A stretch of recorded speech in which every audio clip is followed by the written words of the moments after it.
She was 22 years old, freezing to death in a Texas blizzard, completely alone. Her guide was dead. Her horse had bolted into the storm. And with every step through the deepening snow, Helena Pierce felt her body giving up. She could not feel her feet. Her hands were frozen stiff. And a quiet voice inside her head whispered that it would be so easy to just lie down and let the snow cover her. Then, out of nowhere, a strong hand grabbed her shoulder. A stranger wrapped his coat around her trembling body. And as he pulled her close, he whispered one word that changed everything. Mine. It was not a question. It was not a request. It was a claim and a promise. What happens when your worst day leads you to your greatest love? What happens when a man you have known for only minutes feels more like home than anywhere you have ever been? This is a story about being lost and getting found, about taking a leap of faith on something that terrifies you, and about discovering that sometimes the fiercest storms blow you exactly where you were always meant to be. Sometimes being lost is the only way to truly be found. Your darkest moment might be leading you to your greatest blessing. Do not give up right before your miracle arrives. If you believe that love can find you in the most unexpected places, stay until the very end, and let us know in the comments where you are watching from today. The January wind of 1878 had a special kind of bite to it in the Texas Panhandle, and it tore right through Helena Pierce. Every step she took through the deepening snow felt like a final one. Her flimsy dress and the shawl she had borrowed were no match for this blizzard. She knew she had been a fool. Back at the stagecoach station in Amarillo, the driver had told her a bad norther was blowing in, but she couldn't wait. Her aunt's telegram was clutched in her pocket, the words burned into her mind. She was dying. The stage wasn't running again for 3 whole days, and that was time neither of them had. So she'd hired a horse and a guide, a weathered old fella named Pete, who swore he knew the trail to her aunt's settlement, some 20 miles northwest, like the back of his hand. That was before a rattlesnake, somehow awake in the dead of winter, spooked Pete's horse. Before she saw him thrown against a rock. Before she stood there helpless, watching the life leave him as his blood melted a dark circle in the snow. And that was before her own horse bolted in the panic, vanishing into the white fury of the storm. She was left all alone with a dead man for company and miles of frozen wasteland in every direction. She had been walking for what felt like an eternity, trying to follow a trail that the snow had all but erased. She couldn't feel her feet inside her thin boots anymore, and her hands, clutching that useless shawl, were frozen stiff. Her face was just a numb mask, and her thoughts were getting thick and slow, like molasses in winter. A part of her, a very tired part, just wanted to lay down and let the snow cover her up. But something stubborn deep inside kept her putting one foot in front of the other. The sun was going down somewhere behind that wall of gray cloud, and a cold certainty settled in her heart. She wasn't going to make it through the night. She pictured her aunt, waiting, and a wave of grief washed over her that they would both die alone. She thought of her parents taken by a fever 5 years ago, and wondered if she was about to join them. She was only 22, and her life felt like a book with half the pages missing. It was a story without a proper start, and now it seemed no ending at all. She never heard the rider coming. The snow swallowed every sound, and her world had shrunk to the simple, agonizing task of taking the next step. A strong hand suddenly clamped down on her shoulder, and she tried to scream, but all that came out was a dry little gasp as she stumbled. "Whoa there, easy now," a deep voice said, catching her before she fell. "I've got you." Helena blinked, her eyelashes heavy with ice, and looked up at the figure on the horse. He was a tall man in dark clothing, his face hidden by the brim of his hat. Even in her daze, she could feel the sheer strength of him, the easy confidence in the way he swung himself out of the saddle. "Please," she whispered through lips that felt like cracked porcelain. "Help me." "That is just what I plan on doing," he said. There was something in his voice, a mix of authority and real kindness, that made her feel safe in a way that made no sense at all. In the next moment, he was shrugging off his heavy wool coat. It was a thick, sheepskin-lined coat, and it looked like the warmest thing she had ever seen. Before Helena could even think to object, he was wrapping it around her shivering shoulders. The warmth of his body still clung to the material, and the sudden relief was so intense she almost cried. The man drew the coat tight around her, his movement sure and gentle. He was close now, and in the fading light she could finally see his face. He looked to be in his mid-20s, with a square jaw dusted with stubble, and the most striking green eyes she had ever seen. Those eyes were fixed on her, full of a fierce concentration. A thin, white scar ran along his left cheek, giving him a dangerous edge that was softened by the honest worry in his gaze. As he fastened the top button at her neck, his fingers grazed her frozen skin. His eyes met hers, and in that instant something shifted. It was a strange feeling that Helena couldn't put a name to. It felt like coming home to a place she'd never been. "Mine," he breathed, so low the wind almost carried the word away. But she heard it, and that one word sent a jolt through her that had nothing to do with being cold. It was a word of possession, yes, but it was also a promise of protection. Before she could make sense of it, he scooped her up into his arms like she weighed no more than a child. Helena let out a small sound of surprise, but was far too weak to fight. He placed her on his horse, then mounted smoothly behind her, gathering her back against his solid chest. She could feel the steady, reassuring beat of his heart through his shirt. "There is a line shack about a mile north," he said, his voice rumbling against her back. He held the reins with one arm and wrapped the other securely around her waist. "We can hole up there till this storm blows over."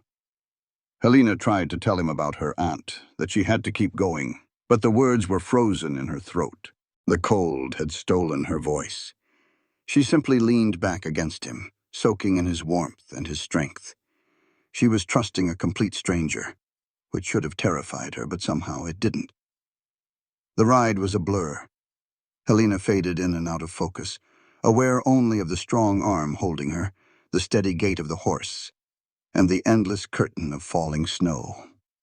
At some point, she began to shiver uncontrollably, her body finally protesting now that it didn't have to walk anymore. "Almost there." The man's voice was a warm breath against her ear. "You just hold on. Stay with me now." She hadn't even realized her frozen fingers were clenched tight on his sleeve. She tried to answer, but her jaw wouldn't work. Just then, a dark shape appeared through the swirling snow. It slowly took the form of a small, rough-hewn cabin. The man dismounted with a smooth, fluid motion, then lifted Helena down with that same effortless strength. Her legs gave way immediately, and she would have collapsed if he hadn't held her fast. "Come on now," he urged, practically carrying her to the door. He shoved it open with his boot and pulled her inside, out of the punishing wind. It was still cold inside, but the relief from the storm was instant. The cabin was just one small room, plain but tidy. A little iron stove sat in one corner with a bunk against the far wall, a small table, and 2 chairs.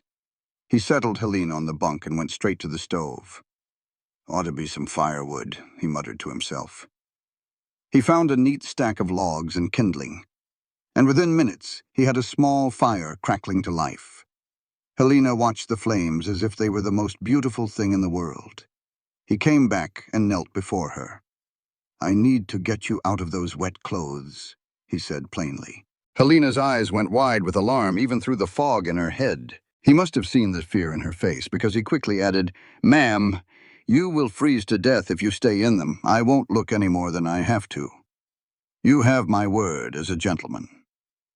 Helena gave a tiny nod. It made sense, and the look in his eyes told her he meant what he said. He was quick and businesslike, helping her out of the wet shawl and dress, leaving her in her chemise and petticoat, which were mostly dry. He found a thick wool blanket on a shelf and wrapped it tightly around her, then gently pushed the bunk closer to the growing warmth of the stove. "Better?" he asked. Helena managed another nod. The violent shivering was finally starting to calm down as the heat seeped into her bones. He hung her clothes to dry near the fire, then went to see to his horse, leading it into a small lean-to attached to the cabin. When he returned, dusting snow from his coat, Helena finally found her voice. "Thank you," she rasped, her throat raw. "You saved my life." He pulled up one of the chairs and sat near the bunk. He sat close enough to talk, but with a respectful distance between them. "What's your name, he asked. "Helena Pierce." The words came out slowly, but they were stronger now. "I was on my way from Amarillo to my aunt's ranch. My guide, his horse threw him." "I'm Ethan Shaw," he replied. "My ranch is about 15 miles east of here. I was heading home after selling some stock in Amarillo when this storm rolled in. It's a lucky thing I chose this trail." His green eyes studied her face. "Your aunt, where does she live?" "The Parker place, I think they call it.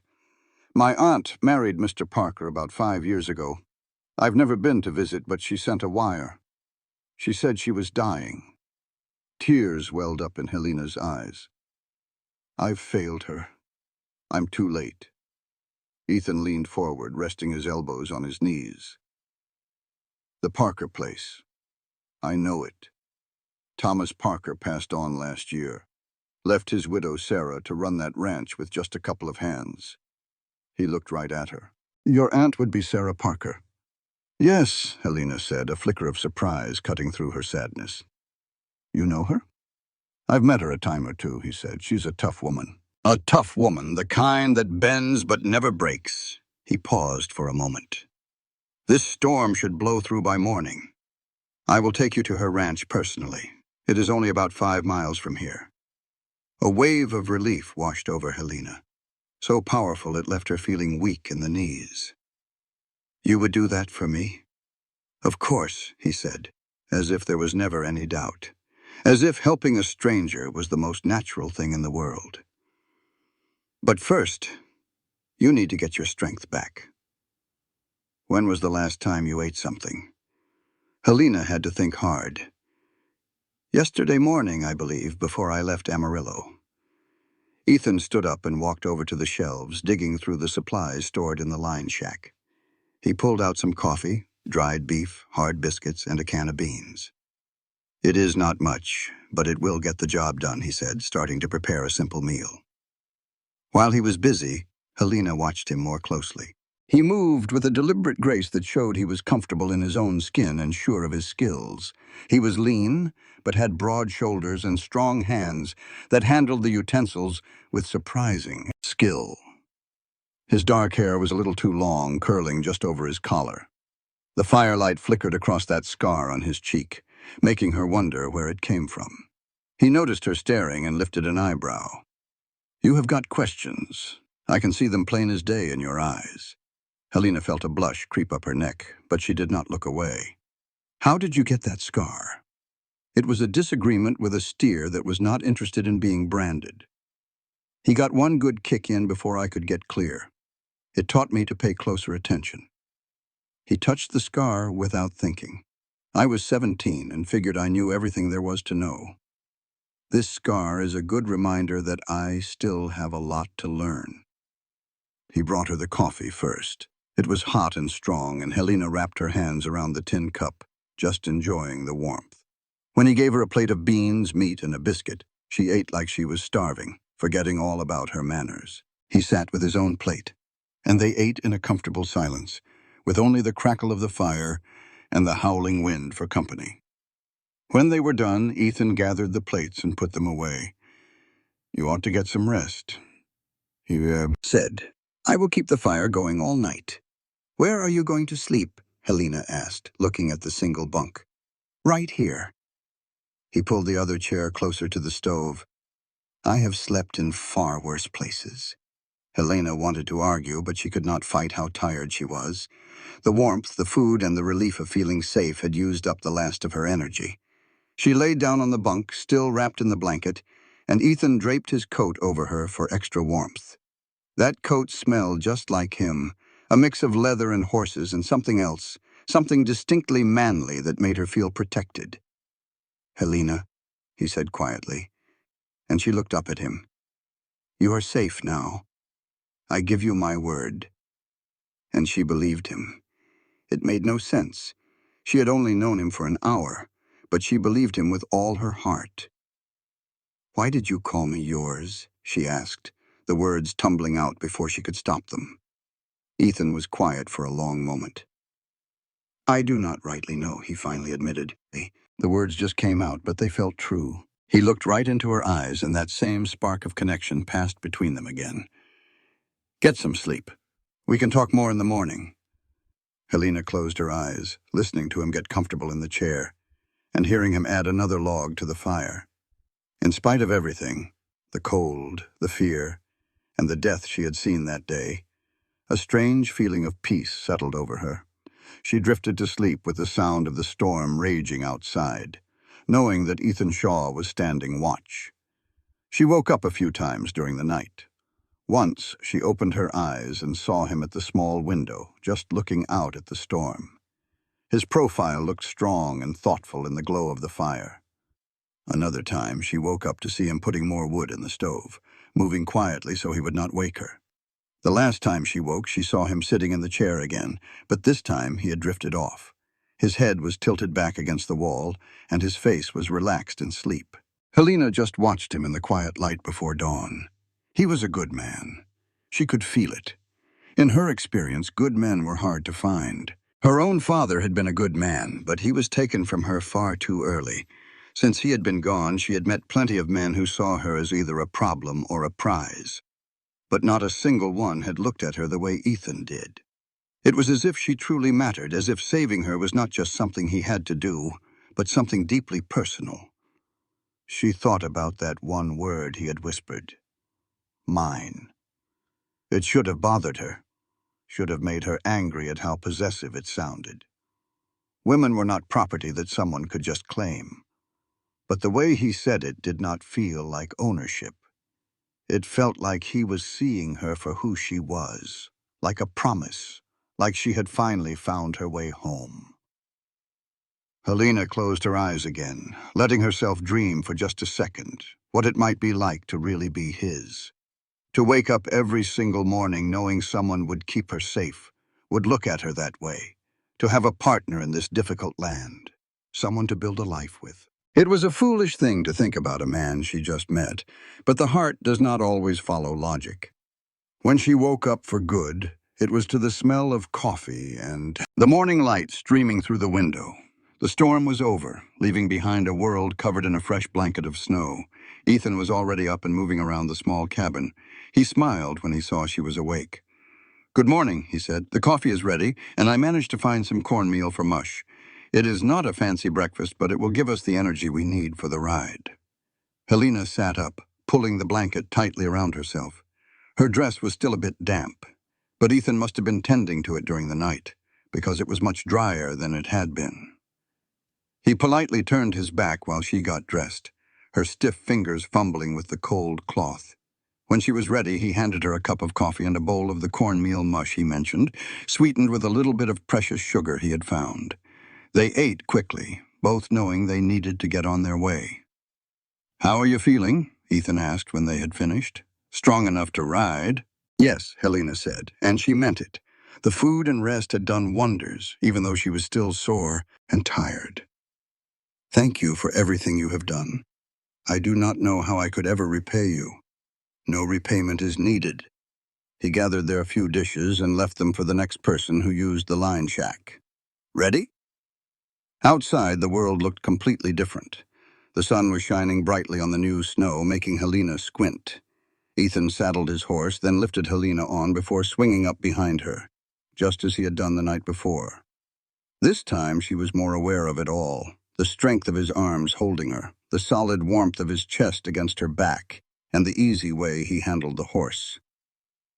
They rode through the sparkling scenery, following a trail that was mostly hidden by the snow, but Ethan seemed to know exactly where he was going. Helena found herself leaning back against him, her body moving in rhythm with his and the horse's. They did not talk much, but it was a comfortable silence. Every now and then, Ethan would point out a landmark or some wildlife. "There," he said after an hour or so, pointing to some buildings nestled in a small valley up ahead. "That is the Parker place." Helena felt a knot of anxiety tighten in her stomach. Was her aunt still alive? After all the delays, had she made it in time? She leaned forward without thinking, as if that would make the horse go faster, and felt Ethan's arm tighten around her waist. As they rode into the ranch yard, a man came out of the barn, his hand instinctively going to the rifle he was carrying. He relaxed a little when he saw it was Ethan, but he still looked exhausted. "Shaw," the man said, nodding. "What brings you out this way?" "I have got Helena Pierce with me," Ethan answered. "Sarah's niece. She got caught in that storm yesterday trying to get to her aunt." The man's expression changed completely. Surprise and then relief washed over his face. "Thank God. Mrs. Parker has been worried sick. She sent that telegram days ago and has been watching the road ever since." He came closer to help Helena down from the horse. "I am John Mitchum, the foreman here. Your aunt will be mighty glad to see you, Miss Pierce." "So she is alive, then?" Helena asked, her voice trembling with relief. John managed a slight smile. "Alive and as stubborn as they come. Come on now, I will walk you to the house." Ethan swung down from his horse and then helped Helena down, his hands resting at her waist just a moment longer than necessary. "Go on," he murmured. "Go see your aunt." "Will you still be here?" Helena asked, a sudden panic rising at the thought of him leaving. She did not want to say farewell to the man who felt like the answer to a prayer she never knew she had whispered. "I will wait," he promised, and the look in his eyes told her he meant for more than just the afternoon. John led her toward the main ranch house, a sturdy log building with a porch that ran the whole width. The door flew open before they even set foot on the steps, and a woman stood silhouetted in the doorway. She was thin, far too thin, with silver running through her brown hair, and pain etched in the lines around her eyes. But the way she moved toward Helena was anything but frail. "Helena," she whispered. The next moment, Helena was wrapped in a powerful embrace. "Oh, my sweet girl, you made it. You really made it." "Of course I came, Aunt Sarah," Helena said, hugging her tightly as tears began to well up. "Your telegram said you were dying." Sarah eased back, keeping her hands on Helena's shoulders to get a good look at her. "Well, I am dying," she said, her tone completely matter-of-fact. "The doctor over in Amarillo calls it cancer, but I am a tough old hen, and it is taking its sweet time putting me in the ground." She cupped Helena's face with both hands. "I just had to see you one last time, to talk about things that matter." Her gaze shifted past Helena, landing on Ethan standing in the yard with his horse. "Is that the Shaw boy? Did he bring you all this way?" "He saved my life," Helena explained, and she quickly recounted the whole story about Pete's tragic end, the terrible storm, and how Ethan had found her on the trail. Sarah listened to every word, her keen eyes missing nothing, especially the gentle way Helena's voice changed when she spoke of Ethan, and how her eyes kept drifting back to him. When she was done, Sarah gave a slow nod. "I know the Shaws. They are good people. The father passed on a few years ago, leaving Ethan to take over the ranch. From what I hear, he has done a fine job with it, made it a real success." She looked closely at Helena's face. "Seems to me he did right by you as well." "He was a complete gentleman," Helena said in a rush, feeling a blush creep up her neck under her aunt's knowing look. "I am sure he was. I would not expect anything less." Sarah looped her arm through Helena's. "Come on inside, child. We have a lot to talk about. But before we do, you go ask that young man to join us for a proper breakfast. He looks about half frozen, and I will not have anyone say that Sarah Parker let a man who helped her own family go hungry." Helena hurried back to Ethan's side. "My aunt would like you to come inside for breakfast," she said. "She wants to thank you the right way." Ethan seemed hesitant. "I would not want to get in the way of your family time." "Please," Helena urged, placing a hand on his arm without even thinking. "I want you to stay." A warm, pleased light flickered in his eyes. "All right," he said. "Just let me see to my horse first." John stepped forward. "I will take care of your horse, Shaw. You go on in. When Mrs. Parker says you are having breakfast, you are having breakfast. I learned a long time ago not to argue with that woman." The inside of the house was warm and inviting. The furniture was simple but looked comfortable, and the air smelled of wood smoke and bacon. Sarah led them straight to the kitchen table and, ignoring Helena's protests, started cooking a big meal of eggs, bacon, biscuits, and gravy. "Sit down, both of you," Sarah ordered. "Helena, you look like you have been through the ringer. And Mr. Shaw, you look like you spent the night on a hard chair instead of a comfortable bed." Ethan had the good sense to look a little sheepish. "The line shack did its job, ma'am. I'm sure it did." Sarah placed heaping plates in front of them before sitting down with her own cup of coffee. "All right then, Helena. I suppose you are wondering why I sent for you in such a hurry." Helena swallowed a mouthful of biscuit. "You said you needed to see me before you passed on." "You said there were important things to talk about. That is right." Sarah cradled the warm mug in her hands, and for a moment she looked much older, much more tired. "The doctor says I do not have a whole lot of time left. A few months is what he figures. I do not have any children of my own, and you are the only family I have left. This ranch, this land, everything I own, I want to leave it all to you." Helena almost choked on her food. "What?" "Aunt Sarah, I cannot take over a ranch. I do not know the first thing about running one." "You will learn," Sarah said with a firm tone. "You are a smart girl, and you are strong. You would not have made it through yesterday if you were not. Besides, you would not be doing it by yourself. John Mitchum is a fine foreman who knows this place like the back of his hand. The rest of the hands are loyal and know what they're doing. They would help you." "But my home is in Kansas City," Helena argued. "I have a job there. A life." "Do you really?" Sarah's eyes were piercing. "A job as a clerk in a little store, making barely enough money to rent a room. That is not a life, child. That is just surviving. Out here, you could have a real life with your own land, a real purpose, a future." Helena felt the pull of her aunt's offer. She could not deny it. But the sheer size of it all was overwhelming. Why not just sell the ranch? You could use the money to live comfortably, because this land has been Parker land for 20 years. My husband poured his heart and soul into this place, built it with his own sweat and calloused hands. I will not let it go to strangers." Sarah reached across the table, her hand closing firmly around Helena's. "I want it to stay in the family. Our family." Ethan had remained quiet during their conversation, but now he cleared his throat. "Miss Parker, if I could say something, your aunt is right. You could learn to run this ranch. But it is a massive job, especially for one person. The winters out here are unforgiving, and the work never stops." "Are you suggesting I am not capable of doing it?" Helena asked, a little spark of defiance in her voice. "Not at all." His gaze was direct and unwavering. "I am saying it would be a whole lot easier with a partner, someone who already knows this land and this way of life." Suddenly the air in the kitchen felt thick with unspoken words. Sarah looked back and forth between them, a little smile touching the corners of her mouth. "And what exactly are you proposing, Mr. Shaw?" Sarah asked, though her voice made it clear she already knew the answer. Ethan carefully set his coffee cup down on the table. "I am proposing that your niece might find it helpful to have a husband who could help her manage this ranch.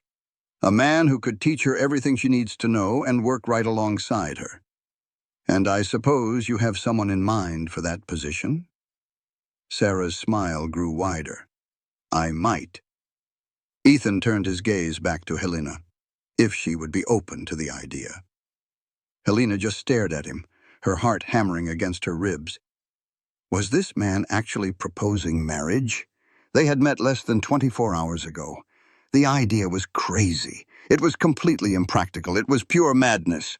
And still, as she sat there looking into his steady green eyes, feeling that same connection she had felt the moment he first touched her, Helena found herself actually thinking it over.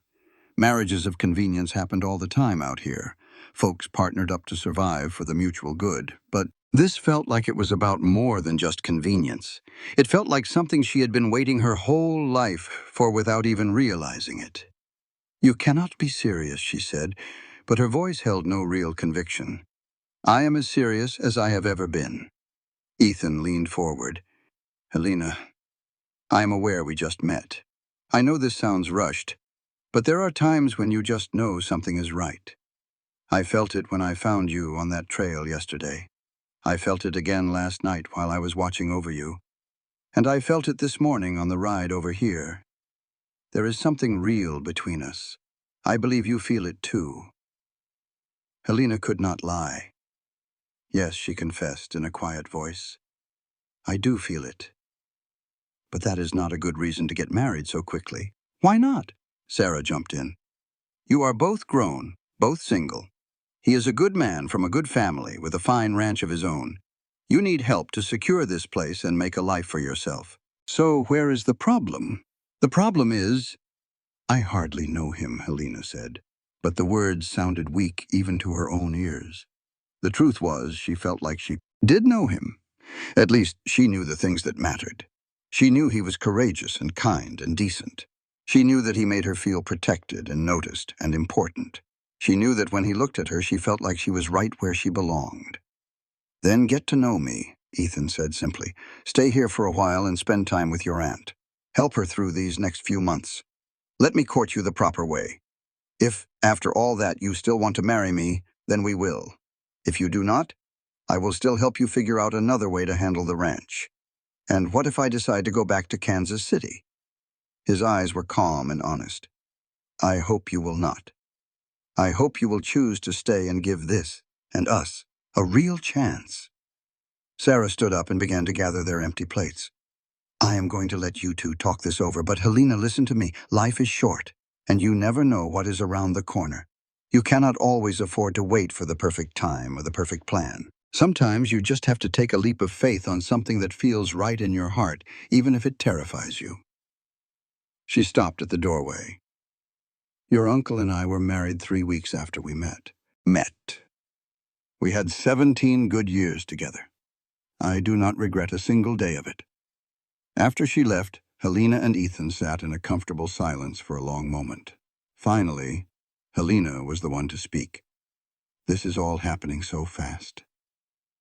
"Yes, it is. We could be making a huge mistake." "We could be," Ethan agreed.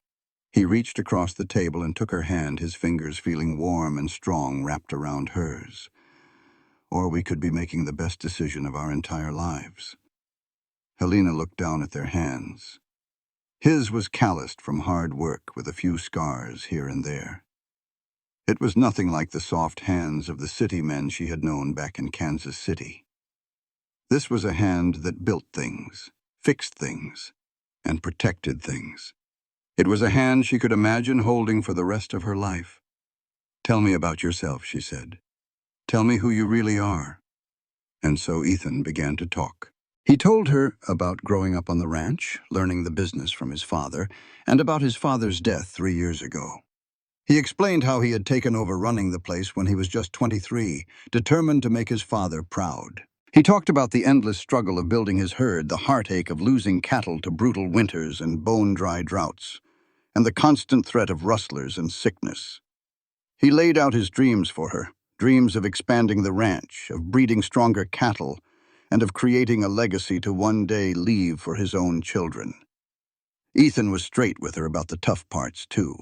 He spoke of the back-breaking work from sunup to sundown, the deep loneliness of the plains, and the gnawing uncertainty that came with living at the mercy of the weather, the markets, and pure luck. In return, Helena shared her own story. She told him about the emptiness after her parents died, how she had to carve out a life for herself, one lonely day at a time.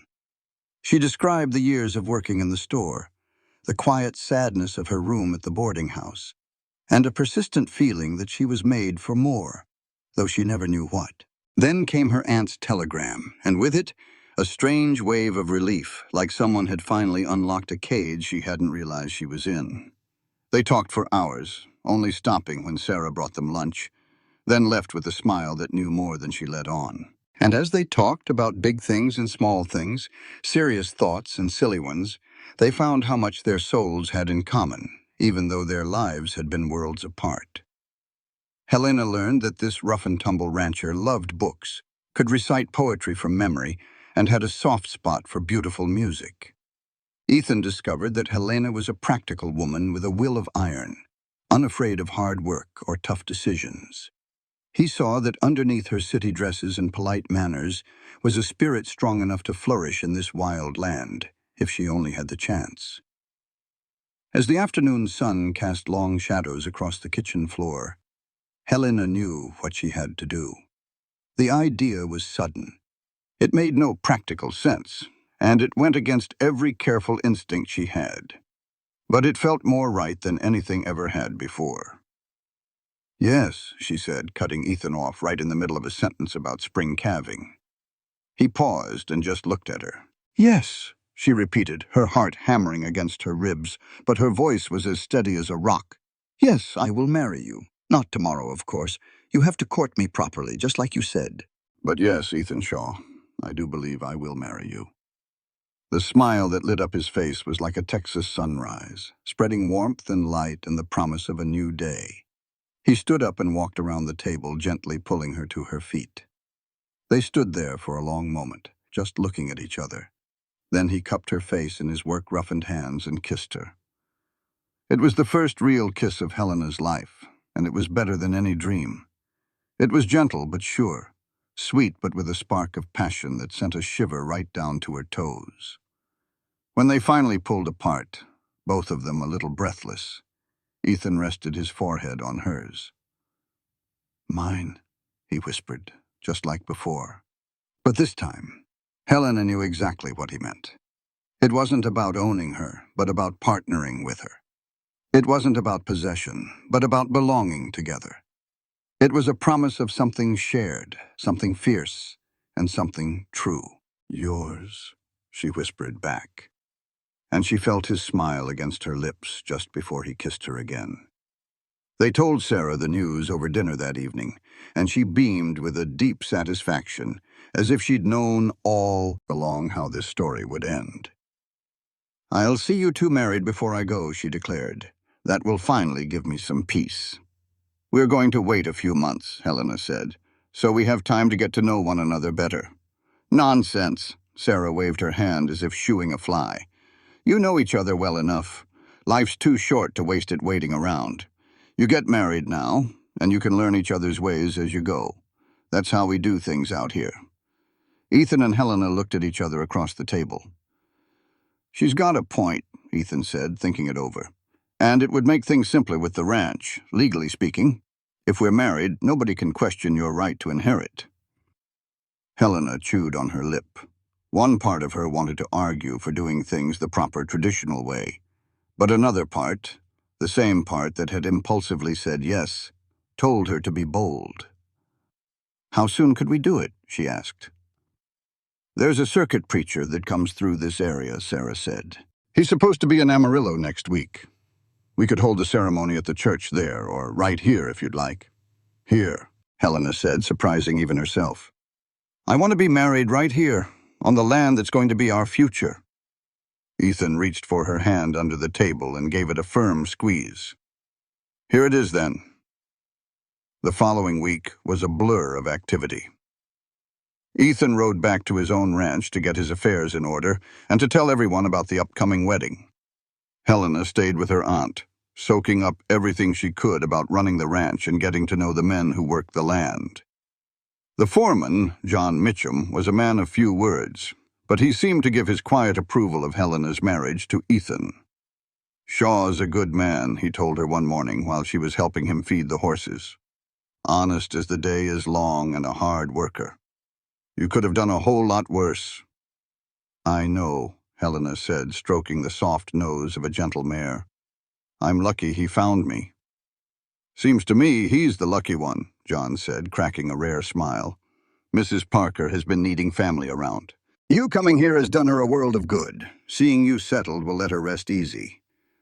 The thought of her aunt's failing health was a constant shadow, one that even the excitement of a wedding couldn't chase away completely. Sarah was determined to put on a brave face, but Helena saw how she was weakening day by day, her movements slower, her appetite smaller. It made Helena thankful they weren't waiting. Every single day with her aunt was a precious gift. Sarah had a dress, one that had belonged to her own mother, kept safe in an old trunk. It was an old-fashioned style, but truly beautiful, made from a cream-colored silk with fine lace at the collar and cuffs. With a few small changes, it fit Helena as if it were made for her. And when she looked at her reflection in the mirror, she barely saw the polished city woman she had been just a week before. In her place was someone who looked like she belonged right here, a woman ready to build a life on this hard, beautiful land. Ethan returned the day before the wedding, bringing the circuit preacher with him in a wagon loaded down with supplies. He also brought his foreman, a man named Carlos Rodriguez, and two of his other ranch hands to act as his witnesses. When Helena saw him ride up into the yard, her heart did a funny little jump in her chest, and she had to fight the urge to run out to meet him like a young girl. He cleaned up mighty fine, she discovered at dinner that night. His hair was freshly trimmed, his face was clean-shaven, and he wore a new shirt that made the green in his eyes stand out.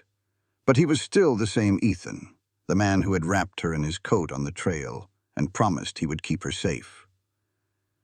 "Getting nervous?" he asked her after dinner when they found a quiet moment together on the porch. "Terrified," Helena confessed. "But I think it's a good kind of terrified." He took her hand, weaving his fingers through hers. "We're going to be good together, Helena. I just know it." "How can you be so certain?" "Because I feel it, right here." He took her hand and placed it over his heart, holding it there. "I've never been one to believe in fate or destiny or any of that nonsense, but me finding you on that trail, at that very moment when you needed help and I just happened to be passing by, well, that feels like more than just a coincidence. That feels like we were meant to find each other." Helena leaned her head against his shoulder, letting him hold her, feeling completely safe and treasured in his arms. "I think you might be right," she whispered. The wedding took place the next afternoon, right there in the ranch yard. It wasn't a fancy ceremony, but it was beautiful because it was so simple. Sarah had managed to get wildflowers, even in the middle of winter, bought at a high price from a hothouse in Amarillo. The ranch hands had cleaned the yard and set up wooden benches for everyone. The sun shone down from a clear blue sky, and the air was cool and crisp. Helena walked toward Ethan on her aunt's arm. When she saw him standing there waiting for her, so tall and handsome and steady, she felt happy tears spring to her eyes. He watched her come closer with a look of such pure love and amazement that it nearly stole her breath away. The ceremony was short. The preacher's words were plain but full of meaning. When it was time for the vows, Ethan's voice was strong and clear as he promised to love and honor her, to be faithful and true, and to provide for and protect her for all the days of his life. Helena's voice trembled just a little, but it held firm as she made her own promises, tying her life to his in front of God and their friends. When the preacher finally said they were husband and wife, Ethan gave her a sweet, proper kiss, just a brief touch of his lips that still sent a wave of warmth through her whole body. The small group of guests cheered, and Sarah dabbed at her eyes, her face shining with joy. They had a simple party afterward with plenty of food and even some music, as Carlos turned out to be quite a fiddler. Helena danced with Ethan, laughing as he spun her around the yard with his strong hands on her waist. She also danced with John and Carlos, and even convinced her aunt to join her for a slow, gentle waltz, though Sarah grew tired quickly and had to sit back down. As the sun began to set and the party wound down, Helena found herself standing with Sarah, watching Ethan talk with his men about their plans for joining the two ranches.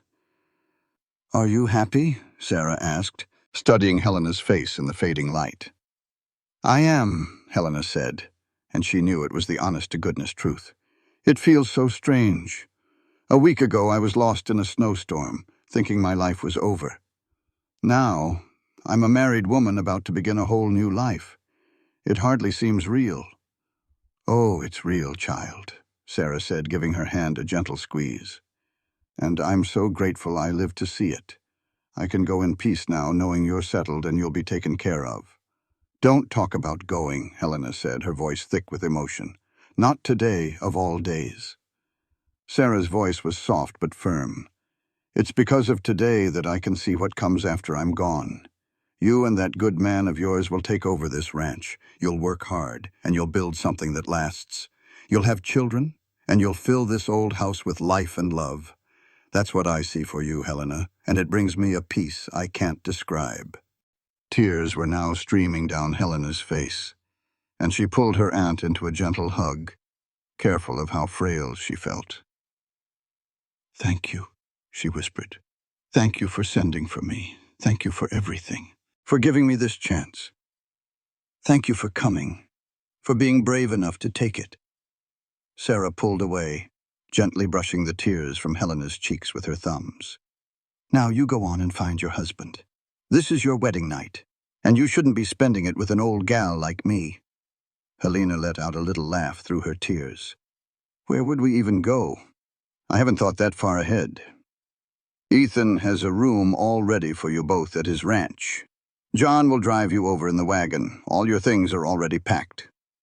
Of course, Sarah had thought of everything. Helena kissed her aunt's cheek one last time before going to find Ethan. He was waiting, the wagon was hitched, and he helped her onto the seat before climbing up right beside her. John passed him the reins with a knowing look.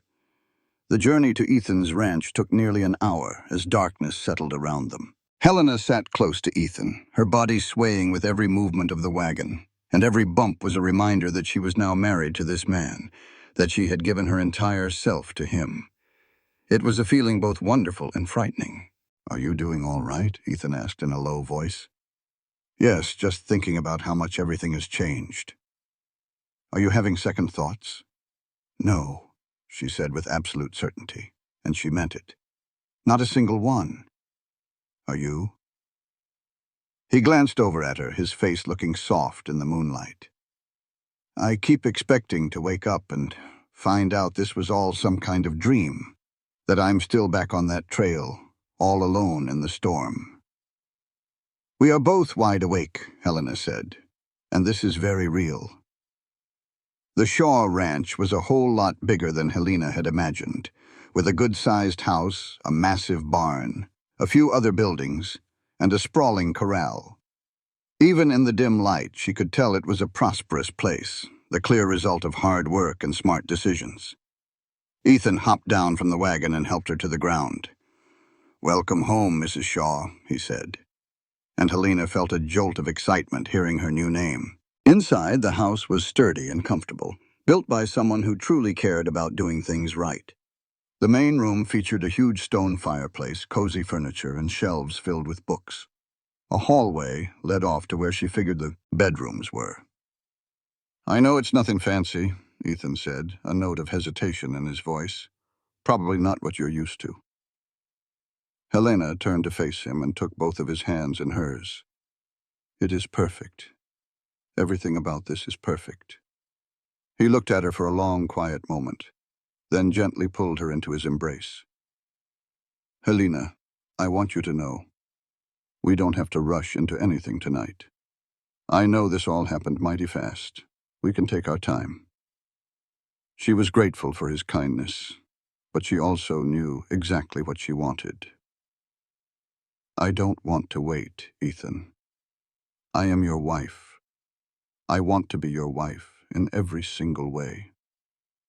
His eyes grew darker as he cupped her face in his hands and gave her a deep kiss. This one was entirely different from the sweet kisses at the wedding. It was filled with intensity and passion. Helena felt a wave of heat wash over her, her hands gripping his shoulders. When they finally pulled apart, they were both breathing heavily. Ethan suddenly lifted her up into his arms, making her gasp with surprise. "Well then, let me carry my bride to our bed," he said, and that is precisely what he did. The weeks that came after were the most joyful of Helena's life, even with the sorrow of her aunt's declining health hanging over them. She and Ethan settled into their marriage with a surprising naturalness, learning the little details and routines of each other's lives. Ethan was a patient man, teaching her all about the ranch, the livestock, the land, and the endless work that changed with every season. Helena turned out to be a quick learner, never shying away from getting her hands dirty or tackling hard physical work. She found that she loved this life, the vast open country, the honest labor, and the feeling of being useful and truly needed. Ethan was a fine teacher and an even better partner, always there to explain something or lend a hand when she was struggling. But he also gave her the space to try, to make mistakes, and to learn on her own. Their nights were a mix of fiery passion and gentle tenderness as they explored each other's bodies and desires. Helena had been nervous in the beginning, but Ethan was always gentle and patient, making sure she was comfortable and ready before he sought his own pleasure. She soon learned that passion wasn't a thing to be afraid of, but something to be welcomed, a way to show the love that was growing stronger between them with every passing day. They went to see Sarah every few days, and Helena's heart ached as she saw her aunt become weaker and weaker. But Sarah seemed peaceful, happy to see Helena finding her place in this new life. She offered advice on running the ranch, shared stories of her time with Thomas Parker, and made certain all the legal papers were in proper order. "You've been good for her," John told Helena one afternoon while they were checking on the cattle. "She was so lonely after Mr. Parker passed. Having you here has brought her some real joy in her last days." "She has given me everything," Helena replied, her voice choked with emotion. "A home, a reason to be, a future. I just wish I had more time with her." "We always wish for that," John said softly. "But the time we get is what counts, not the time we wish we had." Sarah Parker passed away quietly in her sleep on a cold February night, 2 months after Helena had first arrived. They found her in the morning with a peaceful look, a small smile on her lips, as if she had been happy to go and meet whatever was next. Helena cried in Ethan's arms, mourning the aunt she had known for such a short time, but had grown to love so deeply. They laid Sarah to rest beside her husband on a small hill that overlooked the ranch, with a simple wooden marker carved with her name and the years of her life. The service was small but full of heart, with neighbors and ranch hands who had always respected her for her grit and spirit. Helena stood right next to Ethan, feeling his steady presence give her strength as they returned her aunt to the earth. After the funeral, their life found a new normal. Helena officially inherited the Parker Ranch. By law, everything now belonged to Ethan since he was her husband. But Ethan made it perfectly clear that he saw it as hers. He refused to make a single decision about it without talking to her first. For the time being, they agreed to keep both ranches running as separate operations, with John staying on to manage the Parker place while they put their focus on the Shaw Ranch. Winter finally loosened its grip and spring arrived, and Helena saw the true beauty of the land in a new season. The pastures turned a vibrant green, wildflowers bloomed in a riot of color, and newborn calves wobbled on unsteady legs beside their mothers. Ethan was busier than ever with all the spring work, and Helena was right there beside him. She learned how to rope and brand, how to tend to sick animals, how to mend fences and repair equipment. It was demanding work, harder than anything she had ever known before. She would fall into bed completely worn out every night, her hands covered in blisters and every muscle in her body aching. But she had also never felt so alive, so full of purpose, so needed. This was her land now. These were her animals. This was her life. And she was building it with her own 2 hands, right alongside the man she loved. Because she really did love him. The thought hit her one day in late April as she watched Ethan show a new ranch hand how to gentle a horse that was half wild.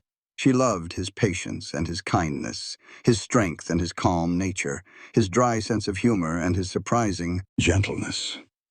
She loved the way he would look at her, as if she was the most precious thing he had ever seen. The way his touch was a mix of reverence and desire.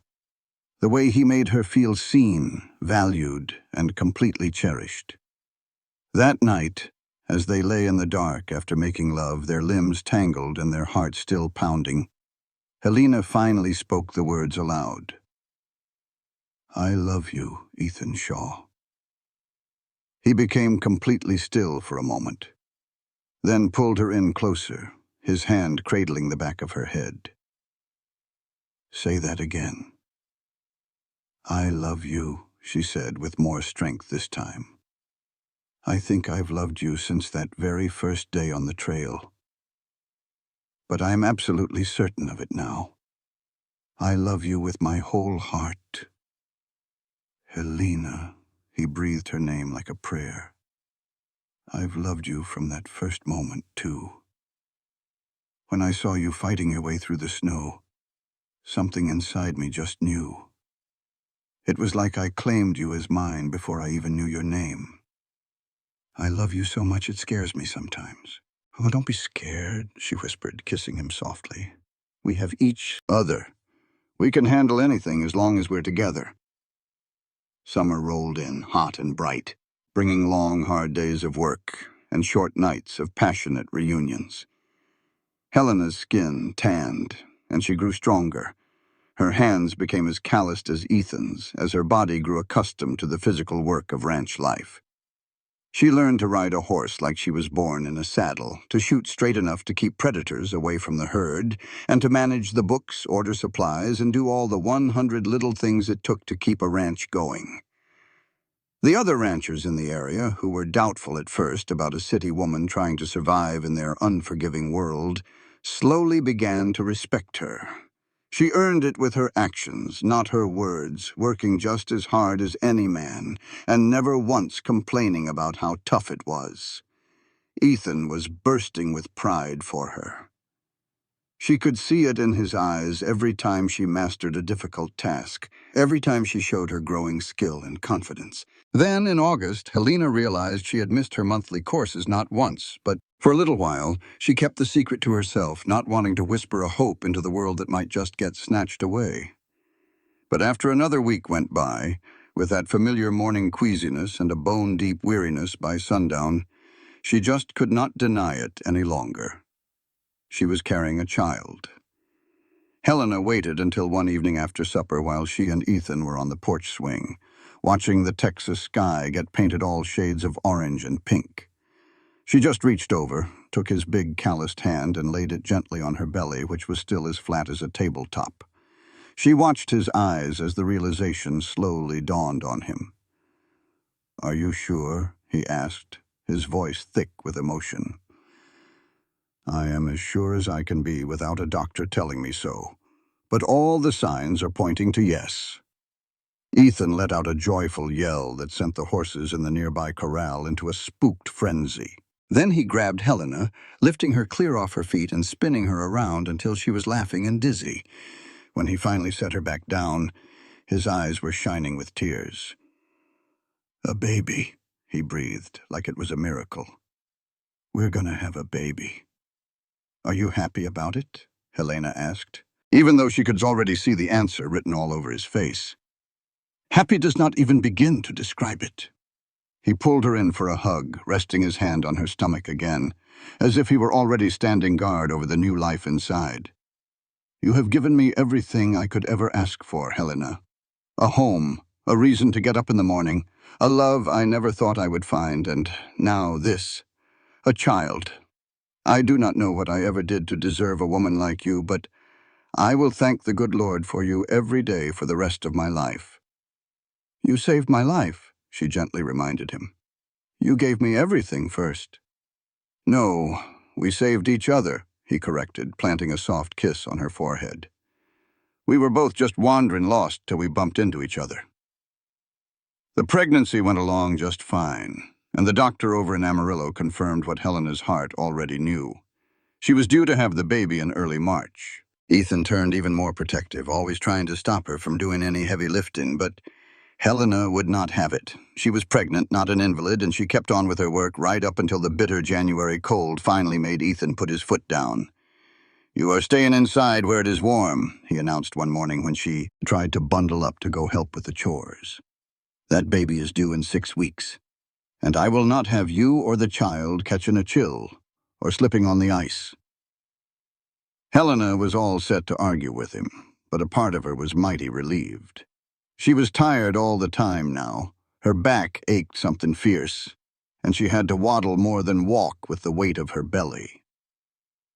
So she spent those winter days getting ready for the baby, sewing tiny little clothes and blankets, and reading every book she could get her hands on about having babies and caring for them.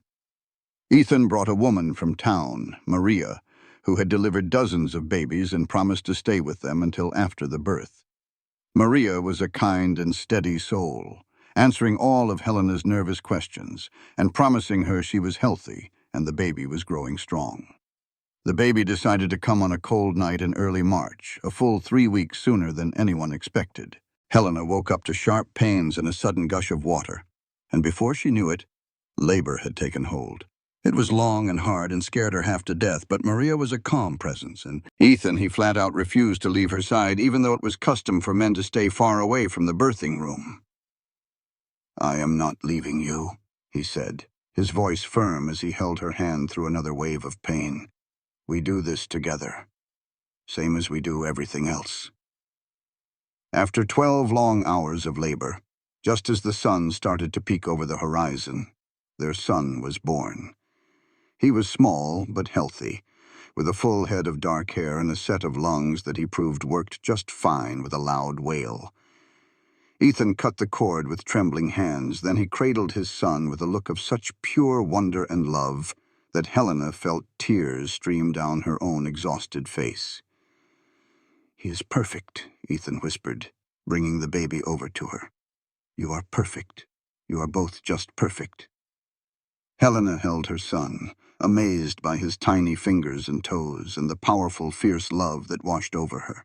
They named him Thomas after Sarah's late husband and gave him Ethan's father's name, James, for his middle name. Thomas James Shaw, the first of what Helena prayed would be many children to fill their home with noise and love, just like Sarah had always hoped. The first few months with a new baby were a whirlwind of exhaustion and feeling completely overwhelmed, but they were also filled with a deep, quiet joy. Helena never knew it was possible to love someone so much, to feel such a powerful need to protect another person. Ethan was a natural father. He helped with Thomas even in the dead of night, walking the floorboards with their son when he got fussy, and changing diapers and warming bottles without a single complaint. "You are so good at this," Helena told him one night as she watched him rock Thomas to sleep. "He is my son," Ethan said simply, as if it were the most obvious thing in the world. "Of course I take care of him." He looked at her over their sleeping baby's head. "Just like I take care of his mother." Spring came around again, breathing new life into the world, and Helena felt like she was being renewed right along with it. She had been in Texas for over a year now, and she could hardly recognize the woman she used to be. That lonely city clerk felt like a stranger from a whole different lifetime. Now she was Helena Shaw, a rancher's wife, a mother, and a partner in building something that would last. Twice. She had a home that she loved, work that was both challenging and rewarding, a child that made her heart swell with joy, and a husband who was her true partner in everything. As Thomas grew from a newborn to a baby and then to a toddler, the ranch thrived. They slowly combined the two operations, selling off some of the cattle, but keeping the best of the breeding stock, expanding their grazing lands and making improvements to their buildings. It was a mountain of work, but with the resources of both ranches, they were able to build something truly impressive. Other children followed, a daughter born 2 years after Thomas, who they named Sarah, and then another son 2 years after that, whom they called William. The house that had felt so big and quiet when Helena first walked in was now filled with the wonderful noise and chaos of children, with laughter and with tears, and the constant energy of a growing family.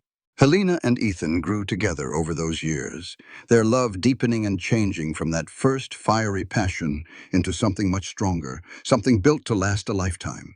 Of course, they had their share of troubles and tough spells, those seasons when the money was scarce, the weather turned cruel, or the children fell sick. But just like they promised, they stood shoulder to shoulder through it all. For their 5th anniversary, Ethan brought Helena right back to that little line shack where they spent their first night. It was summertime now, and the trail was green and full of life, a world away from the frozen wasteland it had been when she was lost and near death. Standing before the tiny cabin, he asked her, "Do you remember this place?" Helena replied, "I remember every single second." I remember feeling a cold so deep I was sure my life was over. Then you showed up, like the answer to a prayer I didn't even know I'd made. You wrapped me in your coat, and I remember thinking, even half frozen as I was, that you were the handsomest man I had ever laid eyes on. He gathered her into his arms, and I remember knowing right then and there that you belonged to me. Yours? She agreed, lifting her face to kiss him. Just as much as you are mine. They stood there, holding each other as the sun dipped low, just two people who found one another in a blizzard and forged a life. From hard work, deep love, and a stubborn will. Behind them, their children played in the tall grass, feeling safe and cherished, representing the future they were building day by day. Helena found herself thinking of her aunt from time to time, wishing Sarah could see what had grown from the seeds she planted. The ranch was flourishing. The land was being nurtured and improved. And the very house Sarah had shared with her husband was now filled with the sounds of a new generation. Helena liked to imagine that Sarah was watching somehow, and that she knew her bet on a city-bred niece and a good-hearted cowboy had paid off bigger than she ever could have dreamed. As the years rolled on, the Shaw Ranch earned a reputation as one of the finest operations in that corner of Texas. Thomas, Sarah, and William grew up strong and capable, learning the ways of the ranch from parents who loved the land as much as they loved each other. More children came along, making a total of 4 by the time Helena turned 30, and the house was filled with a constant happy bustle of noise and affection. Ethan's hair began to show touches of silver at his temples, and fine lines formed around Helena's eyes from years of squinting into the bright Texas sun. But they were both fit and strong, their bodies conditioned by honest work, and their spirits fortified by their love, their family, and the deep satisfaction of creating something that would last. They added on to the house as their family got bigger, putting in more bedrooms and expanding the kitchen. They put up better barns and corrals, drilled a more reliable well, and planted rows of trees to give the house shade and a break from the wind. Every single improvement was a testament to their dedication to the land and to the future they were carving out for their children and their children's children. Other ranchers in the area would often talk about the Shaw place, mentioning how well it was managed and how prosperous it had become. But they also talked about something else, something you couldn't quite put your finger on, but could feel all the same. The Shaws were just plain happy. You could see it in the way Ethan and Helena looked at one another. You could see it in how they worked side by side, in the sound of laughter that spilled from their home, and in the clear and obvious love their children were raised with. "What in the world is your secret?" a neighbor lady asked Helena one afternoon at a church social.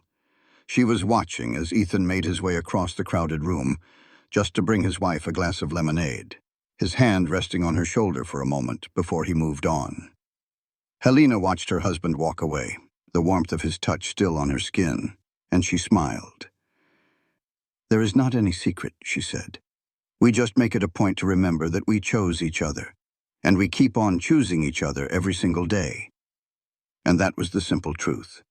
Each morning they woke up and made the choice to love one another, to work as a team, to build their life and raise their family as one. It was not always simple. Some days they were worn down to the bone, some months the money was tight, and some years the children were a handful. The work felt like it would never end, but they always faced it together, and that truly made all the difference. For their 10th anniversary, Ethan presented Helena with a locket that held tiny pictures of each of their children. "So you can always carry them close to your heart," he told her. Helena gave him a brand new saddle, crafted by the best leatherman in Texas, with his initials tooled right into the leather. "Because you spend all your time taking care of the rest of us," she said. "You deserve something fine that is just for you." Later that night, long after the children were tucked in bed, they lay together in the quiet darkness.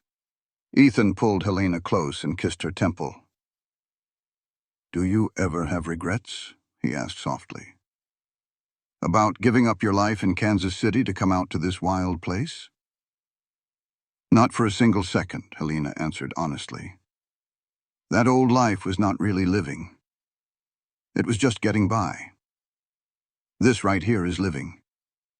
This is everything I never even knew I wanted until I stumbled right into it."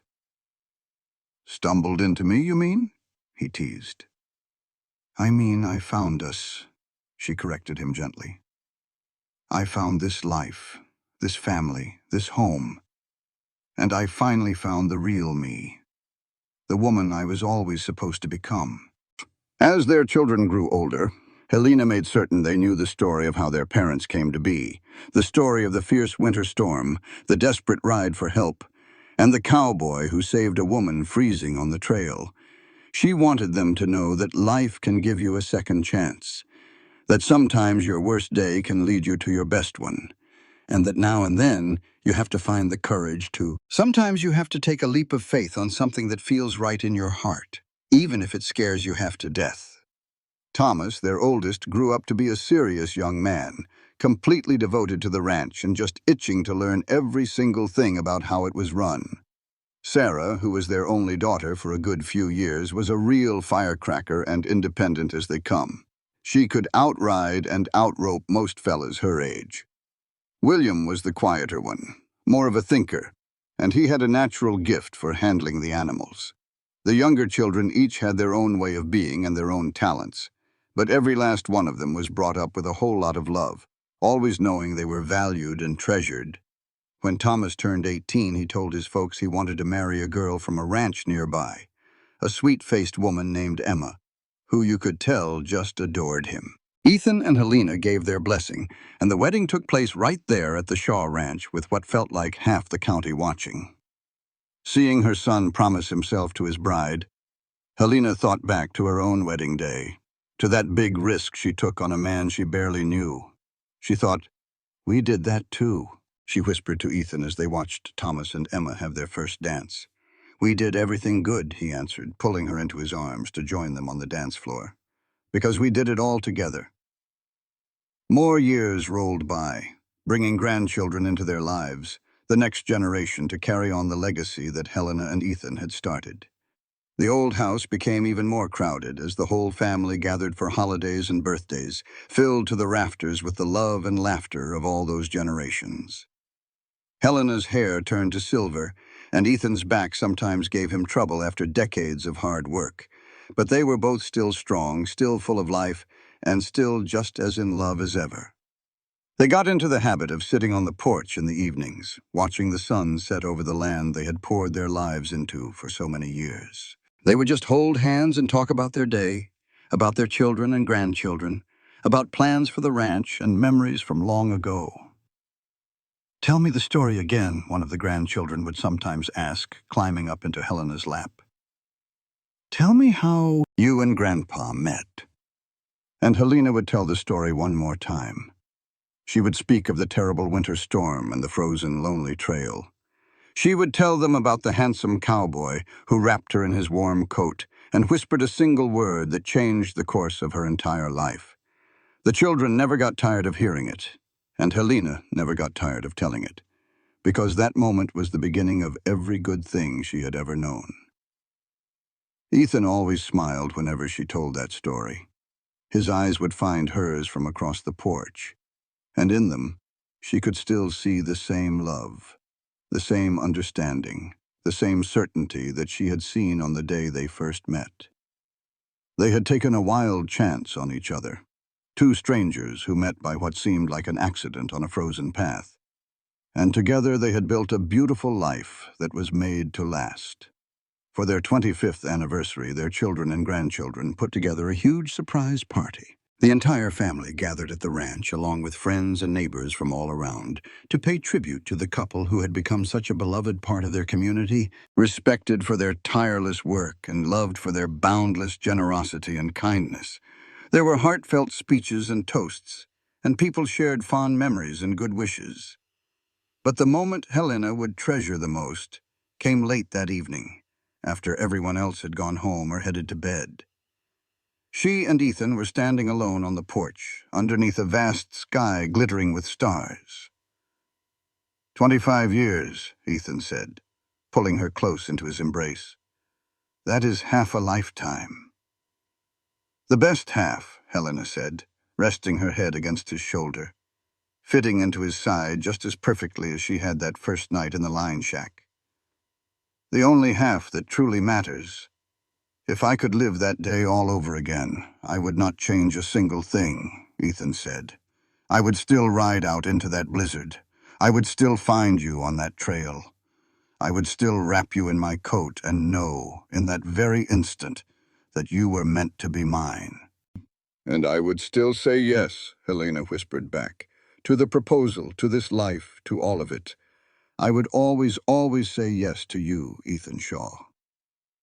He kissed her then, a kiss that held 25 years of love and partnership and shared history, but it still had the very same spark, the same fire that had pulled them toward each other from the very start. When they finally parted, tears were streaming down both of their faces. But they were good tears, the kind born from a deep gratitude for the life they had been blessed with and the incredible love they had found.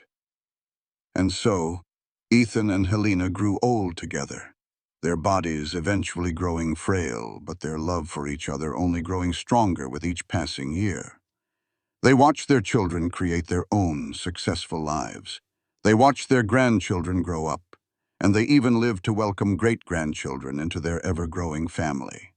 The ranch continued to thrive under their care, and then under the leadership of their son Thomas, when Ethan and Helena finally decided it was time to step back and let the next generation take the reins. But even in their twilight years, you could often find them out on the land, riding their horses side by side through the tall grass, checking on the cattle, or just quietly soaking in the beauty of the home they had built with their own two hands.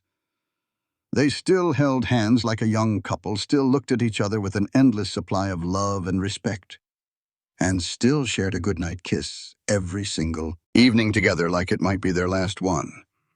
On a warm spring day when Helena was 70 and Ethan was 73, they took one last trip out to the little lion shack where it had all started. The old cabin was still standing, as they had kept it up over the years because it meant so much to them. They stood there in front of it, older now, with more lines on their faces, but still strong and still together. "Do you remember what you said to me that night?" Helena asked, even though she already knew the answer. They had talked about that night more times than she could count. "I remember everything about that night," Ethan said.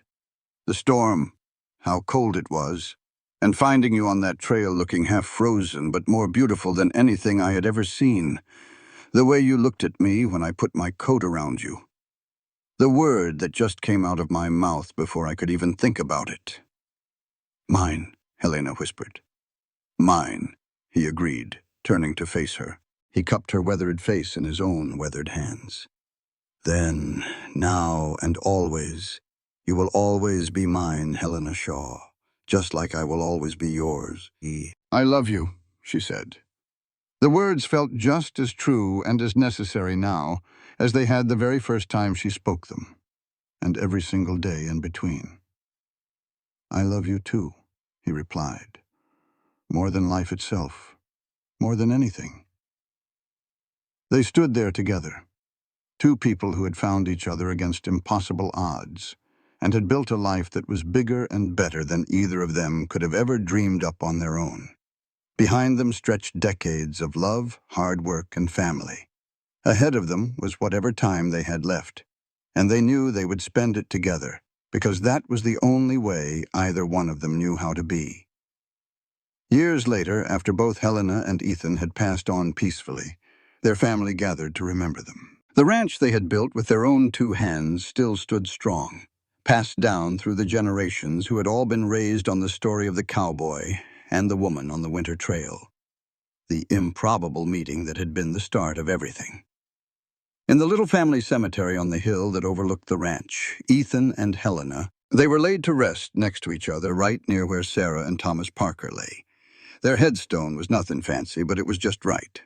It had their names, their years, and one single word etched in the stone below it all: together. That one word said everything, because that is what they were from that first day on a snow-covered path until the very end of their days. They were partners and sweethearts, best friends and parents, all the way to grandparents and great-grandparents. Here were two souls who rolled the dice on love when common sense told them to walk away. They built a life that was solid and true out of little more than hope, hard work, and the simple grit to pick one another day in and day out. Their great-grandkids still make the walk up that cemetery hill sometimes. They stand before that stone, remembering the tale they grew up on. It was a story about love, a lucky break, and one word spoken soft during a blizzard. Mine. That small word grew into a solemn promise. That promise turned into a whole life, and that life left behind a legacy for all to see. The ranch is still there, the land is still good, and the family still comes together on that place, pulled in by the love that had put it all in motion. You see, Helena Pierce, the woman who was near frozen solid and giving up on a cold trail, she got to live a life bigger and fuller than she ever imagined. And Ethan Shaw, the man who stumbled upon a woman in a snowstorm and saw his whole future right there in her gaze. He raised up a heritage of love and kin that would last for ages. And you can bet that wherever good souls rest after their time here is over, Helena and Ethan are still side by side. They are wrapped up in their love for each other, just as certain as he wrapped her up in his big coat on that wild winter day. Still picking each other, still holding that love, still together, just like they vowed they would be. It was the closing of their chapter, but it was also a new start. Because a love that's strong does not just fade away. It keeps on living in the children they brought up, in the very soil they tended to, in the family they created, and in the story that is told over and over. It is a reminder for the young ones that every now and then, the unlikeliest of meetings can lead to the most wonderful lives. That sometimes being lost is the only way you truly get found. That sometimes the meanest storm can blow you right to the place where you were always meant to be. And that sometimes when that one right person leans in and speaks a single simple word, your whole world can change for good. Mine, yours, ours, together for all time.